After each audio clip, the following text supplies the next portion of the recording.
Hi, I'm Miss Sloan, and I'm just helping a few students after school reviewing photosynthesis, and we thought we'd invite you on in. So remember, we're going to do photosynthesis within the chloroplast. And the chloroplast has thylakoid membranes that are stacked up as grana, and the interior of the grana is called the lumen, and the outside is called the stroma. So I wanted you to have that so you could look right here. This is a thylakoid membrane, and across this thylakoid membrane is the electron transport chains. There are 2 electron transport chains that you need to be comfortable with, and I'll walk you through that. But the purpose of the electron transport chain is to generate both ATP and reduced NADP. So when you do the light independent reaction, that is when you're reducing CO2 down into glucose. So let's take a closer look at the light dependent reactions. So here, you should always start with kind of getting your bearings. So this is a phospholipid bilayer. These are the green membranes of the thylakoid membrane. Here's the interior of it, the lumen, and here's the outside, the stroma. We always want to start with water. Water is your source of electrons that you're going to ultimately use to reduce NADP.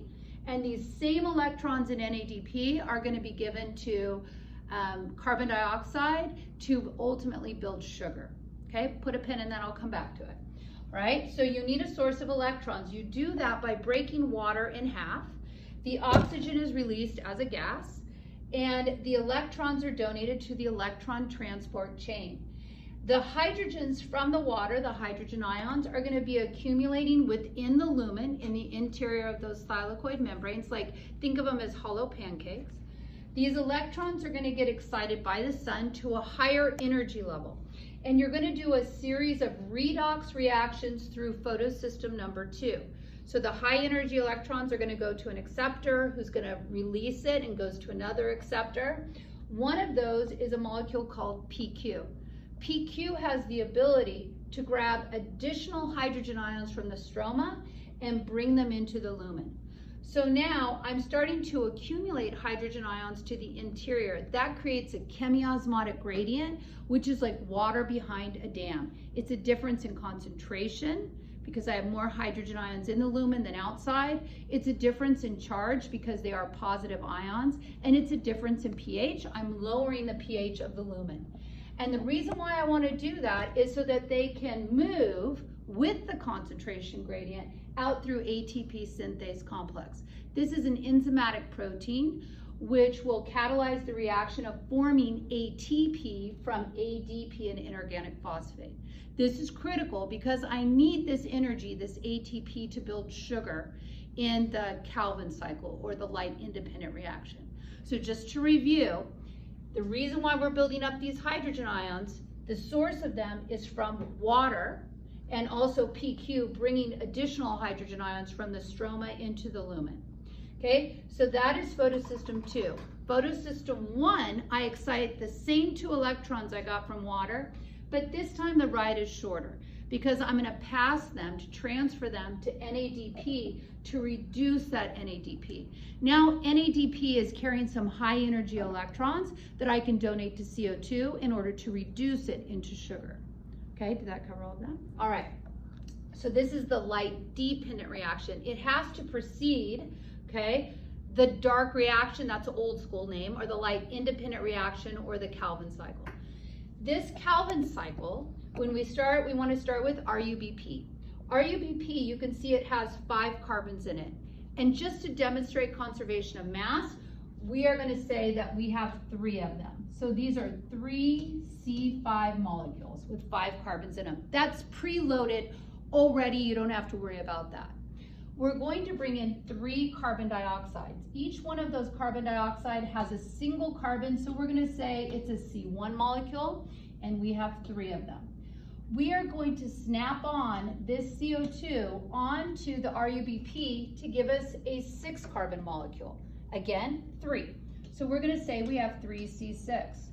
That process right there is called carbon fixation. That's the first step of this Calvin cycle. We have taken CO2 that is a gas and we have made it a solid. When you bind it on here, it's very unstable. So each of these 6 carbon molecules breaks in half to C3 molecules. not a lot of energy in them. So what we're gonna do is we're gonna take the ATP that we just made in the light-dependent reaction, and we're gonna take some reduced NADP that we just made, and we're gonna use this energy and these electrons to take these from low energy to high energy G3P. Another name for that is PGAL. That's kind of an old school name. So we have a total, we had 6, we still have 6. And these 63 are very high energy. In fact, so much energy, they are the equivalent of 1/2 of a glucose molecule. Now, we are just gonna take one of those 6 away, and that's represented right here, this 1G3P.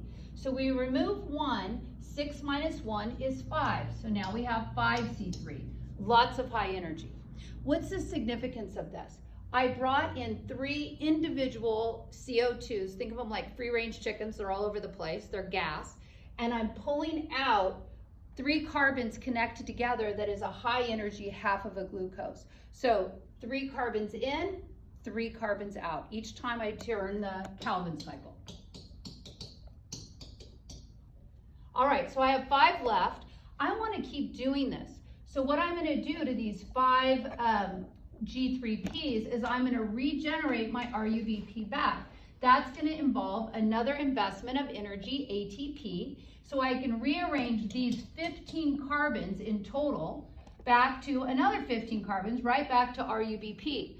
I can then do this whole thing again. I'm going to do this Calvin cycle 2 times. Each time I do it, I'm going to invest 3 CO2s per turn.